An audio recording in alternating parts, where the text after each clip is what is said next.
Hi everyone, how are you again? I'm Delicia Alarcon, and today's topic that we're going to discuss is the top 3 resume tips to just get started. If you feel like, oh my gosh, I have no idea where to start, I don't know how to write a resume. If you're an undergrad or a recent graduate and you're applying for a job, an internship, or a leadership opportunity on campus, and you just like have no idea where to start, I think this is a great opportunity to start from these tips that I'm going to discuss today with you. And if you're coming back to Deli Lingo and the channel, I'm so excited to have you here, and drop a comment to let me know who you are and if you're enjoying the information that I've been sharing with you all. So before we get started into these 3 tips, I want to talk a little bit about this kind of old teaching that I think is really helpful, especially today. I'm not going to ignore the fact that what's happening in the world and what's going on with COVID-19 or coronavirus, or however you want to explain it or talk about it. Even though that's something that's happening externally and we can't really control it, I want to focus on what we can control today, you, me, hopefully other people, and how this affects your resume writing. So like, again, if you're an undergraduate and you're on spring break, or you're getting back to classes and it's moving to an online remote learning type of situation because your university decided to cancel classes or shift the teaching style and the lessons that are going to happen moving forward because of this national and world situation that we're all experiencing. So our lives are changing and our schedules are changing based on what's happening externally. But I want to focus a little bit about what's happening internally. So I really like this old teaching. It says, "A fight is going on inside me," he said to the boy. "It is a terrible fight, and it is between 2 wolves. One is evil, he is anger, envy, sorrow, regret, greed, arrogance, self-pity, guilt, resentment, inferiority, lies, false pride, superiority, self-doubt, and ego. The other is good. He is joy, peace, love, hope, serenity, humility, kindness, benevolence, empathy, generosity, truth, compassion, and faith. The same fight is going on inside of you and inside every other person too." And the grandson then asked his grandfather, "Which wolf will win?" And the old chief simply replied, "The one you feed." So I wanted to start this presentation, this teaching, this conversation with you with this old teaching, because it's really important to understand which one will you feed. Will you feed this kind of external fear crisis that's happening, that's really out of our control day to day, and kind of be bogged down with the media and what's going on externally? Or are you going to feed your internal peace, sorrow, peace, humility, serenity, and positive things that could happen internally? Because at the end of the day, our lives will go on and they will continue. It's a matter of how we approach these situations externally and internally that'll affect our outcome. So this relates to resume writing because at the end of the day, life goes on. The show must go on. If you're a recent graduate, or if you're a senior in college and you're returning from spring break and your whole senior semester, second semester is turning itself on its head because of this situation, you still need access to the information and how to apply for jobs, resumes, interviews. And you also still need to finish college and graduate on time if that's your goal in life with this last semester as senior year. If you're a junior and you're looking for an internship, it's second semester junior year, the semester before the summer. So you have to prepare for that. And if you're a freshman or a sophomore and you're looking to do on-campus activities as orientation or first-year experience, if your university provides that, you still have to prepare, right? Deadlines might be extended, might shift, but they're still going to be there, and you need to meet those demands as well, even though the form of meeting those demands might change. Interviews might be shifted to online using Zoom, Skype, or any other medium of technology. However, online applications are still happening. Resumes are still happening. I'm sure HR recruiters are still looking through these things. The way the process goes might take a little more time, or might shift a little, but it's still happening. So I think I wanted to start with that mindset shift of which one will you feed? Are you going to feed the fear that you're not going to find a job, or you don't know how to write a resume, or you don't know where to start? Or are you going to feed, okay, things are changing, but there are also solutions to those changes? And I think starting with this presentation is one piece of that, right? This is not going to be the end all be all. This is the first step.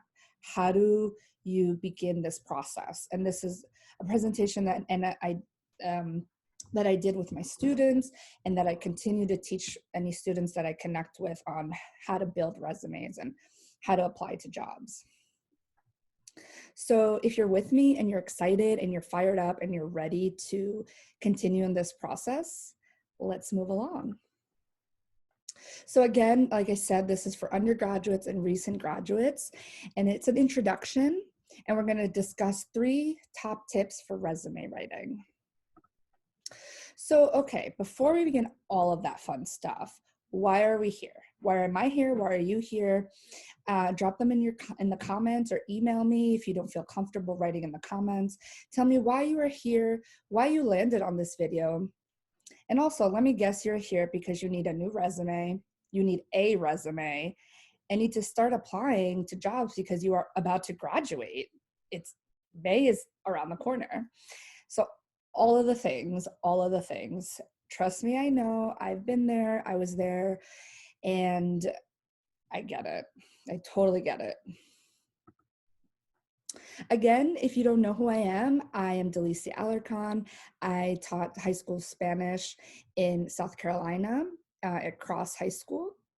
Then I transitioned to be a higher education professional, where I worked at the University of Scranton and Fairfield University as a program coordinator and academic counselor. And that's where I really started to also connect with students on one-on-one with resumes, cover letters, interview prep, anything that connected to their success to being a student. And I did this work also as high school teacher to prepare students to apply to colleges. And then life took me to Brazil as a Fulbright English teaching assistant, where I found myself connecting with international students in this space as well. They wanted to apply to colleges in the US and really may not know how to apply to colleges, but also jobs in the US, or write a resume or cover letter that is tailored to US culture. Brazil and other countries have their own modes of communication and their preferred templates. So this is geared towards students in the United States and any international students who want to study or work in the US. This is a best practice resume workshop presentation, and I hope you enjoy it. So let's move along. So if you're here and you just can't even handle this anymore, you have no idea where to start, because same, I started that way. I had no idea. I was very fortunate because I worked in the Career Planning Center at Fairfield University my senior year, where I learned so much alongside Kath, Meredith, Steph, who worked on campus at Fairfield University where I went, and they're still there. Shout out to them. I know everything I know because of them and working with them. And this is what I brought to my students when I was advising them. So raise your hand or drop a comment if you're here because of problem number 2. Your resume is way too long and you have no idea what to do, how to condense it, and how to make it concise. Trust me, my first couple of resumes were 4 pages long. They don't need to be that long, but I'm going to tell you why maybe you should keep that 4-page resume and how we're going to condense it to 1 page. And then raise your hand or drop in the comments if you're here for problem number 3. Your resume does not match the job you're applying for, and it's not translating into interviews or in-person interviews, over the phone interviews, or then later job offers, right? So these are common situations where students and young adults find themselves when they're on this journey of starting to apply to jobs. And I don't want you to stress out. Take a deep breath with me. We will get through it. Hopefully this presentation will give you that first step and that first nudge to keep going. So let's do this. We're going to connect with our why and our mission when applying to a job, right? So yes, the logistical step is, oh, I need a job, I need money, I need to survive in this world. Sure. However, the students that I've met along the way that I supported have given me various different explanations as to why they want a job. It connects to their major. It's their career choice, their career path. And that's what they think is their next step. And disclaimer, your first job out of college is not going to be your last job. Let's process and demystify the fact that you need to have it all figured out and that you need to be the president of a country or a company ASAP. No, there are building blocks to get along the way. Sure, you can be the next Mark Zuckerberg or an entrepreneur online. If that's you, go for it, do it. However, if you're in the situation where you're going to apply to nonprofits or companies and jobs straight out of undergrad, we need a resume, we need a cover letter, and we need good interview preparation to get our foot in the door. So it's important to connect to our reason why we're applying to a job and the intention behind it, and feed it in a positive way, not with fear-based thoughts. So resumes, what the heck are they? Why do we even need them? Like, who even cares? So resumes are the very first introduction to who you are and what your skill sets are and what you could bring to an organization. And you have to make it shine. Your personality, your skills, have to shine and lift off of that page. And there's some concise ways that we can do that. And that's your entry point to getting an interview over the phone, in person, where your in-person interview is really showcasing who you are and what you can bring, because at the end of the day, we're people, right? We want to connect and we want to see who we're going to be working with. So, but the resume is the very first thing a recruiter or the hiring manager is going to see. So it has to stand out. And a recruiter or hiring manager only has maybe 30 to 45 seconds to scan it. The top 3 tips to start, right? This is our first step. We're sitting down. We're like, yes, I'm going to start this resume. I'm going to do it. These are the first 3 things that you really have to think about. Before we define what a resume was, why the heck do we need this? Now we're in it. We're ready to go. So number 1, action verbs. I'm going to go through these individually. So if you have a pen, paper, write it down. If you don't have a notebook, this is the time to pause the video, go get a notebook, get a pen, or get your iPad and your pen to write on your iPad or your phone and your notes. However you take notes, do your thing, but let's get ready, because now is when we're starting the nitty-gritty fun stuff.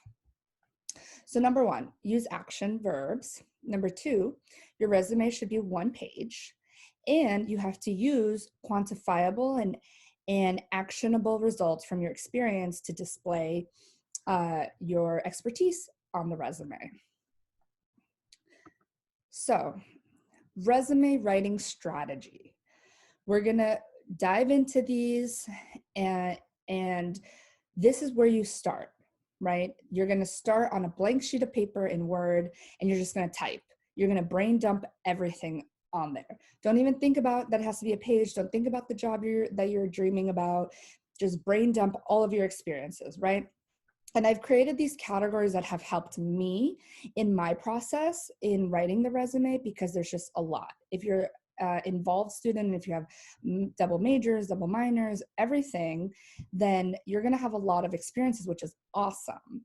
And if you're the type of student that is maybe a little bit more introvert and wasn't involved in 10 million clubs and has a 1 major, that's okay. There's ways to extract from your classes what you did and put it on your resume so it stands out. So number 1, you're going to write in this brain dump on Word document, Google Docs, on a piece of paper, wherever you're working. You're going to write down all your accomplishments and make a list of them. There's no order. There's no grammar right now. There's no fancy way to put it yet. Right now is just get the information on the paper. So make a list of all your accomplishments, right? And then within those accomplishments or those job titles that you've had, you have to try to figure out and try to remember how many. So how many projects have you done? How many teams have you been on? How many leadership roles and how many people you've worked with? If you've supervised, if you've been an orientation leader, for example, and maybe oversaw a group of 20 first-year students, it's important to quantify all of that information and put it in this list. And then number 3, volunteer extracurricular activities, right? If you're in high school watching this, or if you're a first-year student and in college, write down student council, orientation team, admission tour guide, faith-based organization. Everything, right, has to go on this list. And what you did within that, what your role was, what your title was, who you worked with, how many people you worked with, etc. Number 4 are your computer skills, right? What skill sets you can bring to the organization. Social media management, Microsoft Office or Microsoft Word, coding, website development, any skill sets that you have with software, Canva, Adobe Spark, any of those types of softwares that you have and those experiences go under computer skills, right? Your language skills. Do you speak another language? Do you have experience interpreting and translating? Make sure you add all of that. Also, awards, publications, and workshops. What awards you've been given. If you're in any National Honor Society, publications, if you've done research with a professor and you've been on their article publication, all of that, your workshops that you've presented, that you've attended, write all of it down. Make sure it's in this document on this brain dump. Another thing to keep in mind is also dates. If you can remember those dates, write them down as well. Make sure it's all in there, because this is going to become your master resume, your master checklist of experiences. And this can be 1 page or it can be 20 pages. It does not matter, because this is where you're going to house your master skill sets. And this is going to matter when you apply to jobs, right? If you're applying for a program coordinator role, and you look at the description of that job, you're going to look at specific words that help you understand what are they looking for and where in my experiences match that. So this master resume is going to be your file of getting that information of who you are, right? And going to, okay, if it says manage 3 people, where have I managed? Where have I connected with 3 people or more? Where have I been in a team of 3 or more people? And that is going to match that job description. So we're going to talk a little bit more about that later, how we extract from our master resume to your actual resume you're going to submit. But right now we're still in the first step, the first phase. So let's focus on that, right? You're going to have this brain dump of document and information, and you're going to put it all in there. And you can add anything that you can think of. And if you're in an internship, right, you're going to add your internship role and what company that's for, the dates of that, all of those specific informations go in this brain dump master document. So when you have all of this, right, all of this information, and you're going to extract it and put it in your resume that's going to go out to applications, you have to use action verbs, right? I support, I assist, I manage. Those types of action verbs in the present tense are going to help you be concise and show exactly what you do. 1 sentence of that job description is 1 bullet point in your resume. So I don't want a paragraph. I don't want to see like 3 different sentences to equal 1 thing. No, it's 1 sentence equals 1 bullet. Concise, right? To the point. Using those action verbs will help you get to the point of that. Step 2, when you're extracting all of this information from your master resume to this other document and resume for your job application, you have to include quantifiable results, right? So you already did this work. Remember, you did this work when you prepared for the master resume. How many people you worked with, how many teams, how many projects, right? I'm not saying every bullet point has to be quantifiable. However, recruiters and hiring managers want to see what it is you're working on, how many people you worked on. It can't be like this grandiose statement of like, I worked with a lot of people and it was great. No, it's, I worked with 10 people on my team for this project and this was the result of that project. And this resume preparation is going to help you later on for your interview as well. So it's about taking each step of the way and getting to your end result, which is what? A job offer, right? That's the dream, right? For you, for me, for whoever is on that journey. And if that's not your dream, totally cool. Do your thing. Figure out what it is you actually want to do and how to get there. But if your goal is to get a job, this is one of those first steps you need to take. And this is going to scaffold and build up on each other, right? So we started at our master resume, our brain dump, everything that we've ever done, everything we've ever been given in terms of awards, accolades, workshop presentations, and now we're extracting it, right? And remember, action verbs, one bullet equals one sentence, and using quantifiable results. Okay, cool? How are we feeling? Drop your comments, let me know if this is helpful and how this is going for you through the process. Step number 3, we have to make sure your resume is one page. Like I said in the beginning, recruiters and hiring managers have a total of 30 to 45 seconds to skim your resume, make sure it matches your their job description they're trying to fill, and then keep it moving. If not, they're going to end up in the trash. If it's more than a page, most likely will be in the trash before they even look at it. I don't make the rules. Connect with hiring managers, connect with recruiters, and I'm sure they'll say the same thing. If you're at Fairfield University, we have a bunch of activities that the Career Planning Center is always preparing to meet recruiters, to go to the career fair, and to learn how to do all these skills. If you're on campus at Fairfield, I would take advantage of the Career Planning Center and all the other universities. I know the University of Scranton has a really amazing one. Make sure you're utilizing these resources on campus. And if they're not on campus because of this health situation that we're all dealing with in the world, I'm sure they'll be more than happy to connect with you one-on-one via social media. And this video, I hope, is supporting you. I would be more than happy to help you via social media and Zoom. So let's connect if this is where you're at. Like I said, step 3, your resume should be one page. Your master resume can be more, it can be 20 pages. I think mine is 6 pages based on all of my experiences. However, the one you send and you extract the information from is one page. And all of this information matches your job description that you're applying for. So to wrap up all these top 3 skills, right? We're going to use action verbs. Resume should be one page. You're going to use quantifiable results for your experiences. One bullet equals one sentence. And stay true to your skills. Be honest with who you are. Be honest with what your experiences have been. And if there's some areas of growth that you need to add and you say, oh, I want to be in this entry-level position, what are some skills that I need to gain before I can apply for this? Or what skills am I growing in and I can apply with it? And if you're a junior or a senior, I highly encourage you to go on a website. Just look at the company. Let's say you want to work for Coca-Cola. Go on their website. All their job postings are there. Go on the careers page and look for the jobs that they have open now and look at the description. See what matches, what doesn't match. LinkedIn is amazing. Go on LinkedIn.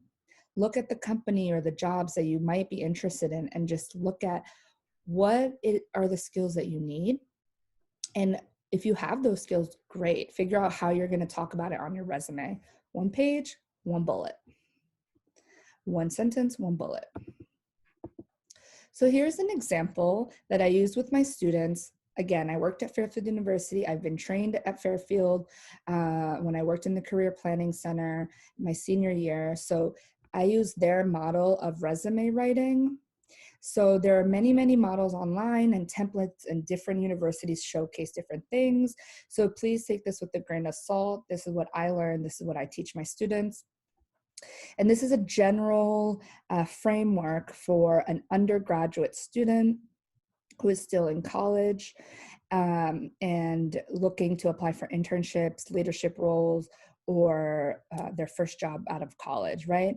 So here we're going to see on the resume the action verbs, how it's one sentence, the day, the dates, and the additional information that includes your other extra stuff. So this is a very general resume example that I usually show my students when we're talking about how to write a resume and where to start. So let's connect. I hope this video and these tips have been super helpful for you, those 3 tips. I'm on Facebook as Delilingo, Instagram Delilingo, and check out the website, www.delilingo.com, to see how we can connect, how we can work together. I'm here to support you as a virtual academic coach, a virtual academic counselor, however you want to call it. I'm here to support you. And I hope this has helped you learn how to take that first step to resume writing. Again, resumes are the very first introduction to who you are and what your skill sets are and what you could bring to an organization. Now, I hope you have the skills to make it shine and show them who you are. Thank you so much for spending this time with me. I hope it was helpful. If you have questions or clarifications, please let me know and let's continue this conversation.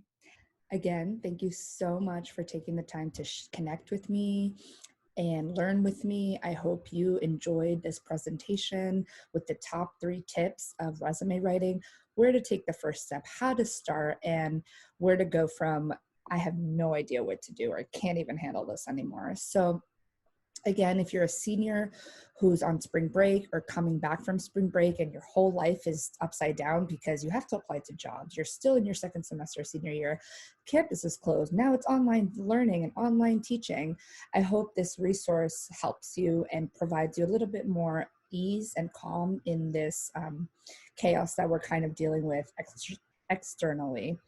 Again, like I talked about in the beginning of the video, which are you going to feed? The external chaos and fear-based actions, or the internal things you can work on with peace, faith, hope, and really taking that first step and making your dreams come true, right? With first step in resume writing. I really hope this video was helpful. Subscribe, like, and comment on YouTube for Delilingo. If you want to work with me virtually, please check out my website and email me if you have any specific questions, or drop them in the comments below. Again, my name is Delicia Alarcon, and I really hope this helped you. Have a fabulous afternoon, everyone. Stay safe, listen to the health professionals, basic hygiene, increase your greens, rest if you need to rest, and really take care of your immune system right now. And I think we should be fine. So have a fabulous afternoon. Have a great day. Bye-bye.